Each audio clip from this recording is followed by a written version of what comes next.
ভারত বাংলাদেশের প্রতিবেশী। দিল্লির দাবি মতে বাংলাদেশের ভালো ভারতের চেয়ে আর কেউ বেশি চায় না।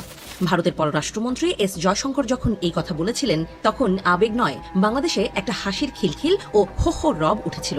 অনেকে হয়তো বলেছেন, এমন ভালো চাওয়ার লোক থাকলে তাদের আর খারাপ চাওয়া লোক কিংবা শত্রুর দরকার পড়ে না। আরও হাস্যকর বিষয় হলো, ভারতের পররাষ্ট্রমন্ত্রী সেদিনই এই কথা বলেছেন যেদিন ভারত বাংলাদেশকে দেওয়া ট্রান্সশিপমেন্ট সুবিধা বাতিল করেছে, তাও আবার কোনো রকম নিয়ম নীতি বা সৌজন্যতার তোয়াক্কা না করেই। কোনো রকম আগাম নোটিশ ছাড়া নেওয়া এই হঠাৎ সিদ্ধান্তই প্রমাণ করে দিল্লি আসলে ঢাকার ভালো কতটা চায়। তবে ট্রান্সশিপমেন্ট বন্ধ করে ভারত যে খুশি হয়েছিল, পলাতক স্বৈরাচার শেখ হাসিনার এজেন্ডা বাস্তবায়ন করে হাসতে চেয়েছিল অট্টহাসি, পলকেই বাংলাদেশ সেখানে বেদনার সিলমোহর এঁটে দিয়েছে। হাসিনা মিত্রদের এবার হাসি বন্ধ। তারা এবার বুঝতে পারছে না কি করবে। দিল্লিতে হয়তো এরই মধ্যে বেজে উঠেছে রবির লেখা গান, দিনগুলি মোর সোনার খাঁচায় রইল না।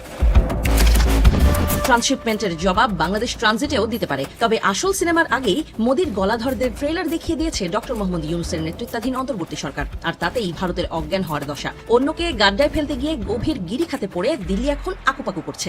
মোদিদের মনের রিংটোনে বাজছে, কুল নাই কিনার নাই, নাইকো দরিয়ার পারি। কিনার না পাওয়া মোদির জন্য বাংলাদেশ দিয়েছে বিশেষ উপহার। সুতোর সাথে তাতে কাটা পড়েছে দিল্লির অনেক কিছুই। এবার ভারত থেকে বেশ কিছু পণ্য আমদানিতে নিষেধাজ্ঞা আরোপ করেছে জাতীয় রাজস্ব বোর্ড NBR। এই নিষেধাজ্ঞার আওতায় ভারত থেকে duplex board, newsprint, kraft paper, cigarette paper, মাছ, সুতা, আলু, গুঁড়া দুধ, tobacco, radio TV parts, cycle ও motor parts, Formica sheet, ceramics ware, sanitary ware, stainless steel ware, marble slab ও টাইলস এবং মিক্সড ফেব্রিক্স আনা যাবে না। বিশেষ করে টেক্সটাইল, কাগজ ও সিরামিক পণ্য খাতে দেশীয় শিল্পের প্রতিযোগিতা সক্ষমতা রক্ষা করাই মূল উদ্দেশ্য।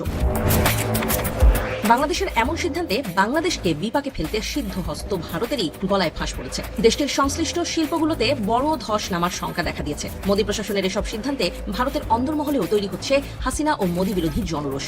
ব্যবসায়ী মহলও সহজ ও কাছের মার্কেট হারানোর অসন্তোষে ক্ষোভে ফুঁসছে। ঘরের ভেতরে ঘর হারা হওয়ার শঙ্কায় কাঁপছেন মোদী। তার গদিও নড়ছে বৃদ্ধ মানুষের নড়বড়ে দাঁতের মতো। কেবল ভয়, কখন যে সবকিছু শেষ হয়ে যায়।